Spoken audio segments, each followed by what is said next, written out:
So I had to go shopping today, so I took the LTO 48 cell car with a slightly modified setup, which I've been experimenting with. So as you can see, it was only 18-mile round trip, but the MPG, I pegged that at 150 MPG, which is UK.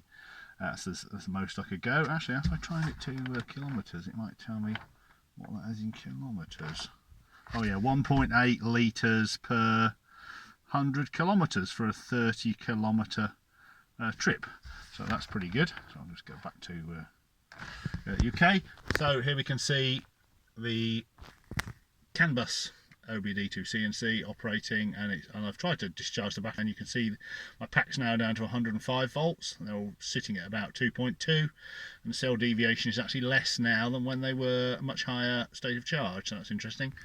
And the standard OBDIIC&C, I've now got that working properly because there was an interference issue, and I've put a couple of capacitors across, tiny little capacitors across the H&K lines, and that seems to have killed off the spikes that were upsetting the reception of data on the H line and K line. So that seems to be working okay now.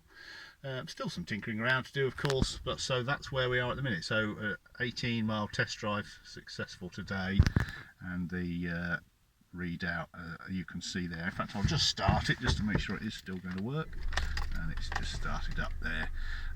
No problem. There was an issue earlier on with the IMA standby percentage, and that was stopping it IMA starting. So I actually think I can lower this voltage back down a bit to 148 volts or something like that, so I might not need that fourth DC to DC converter, so that'll give us a little bit more current as well.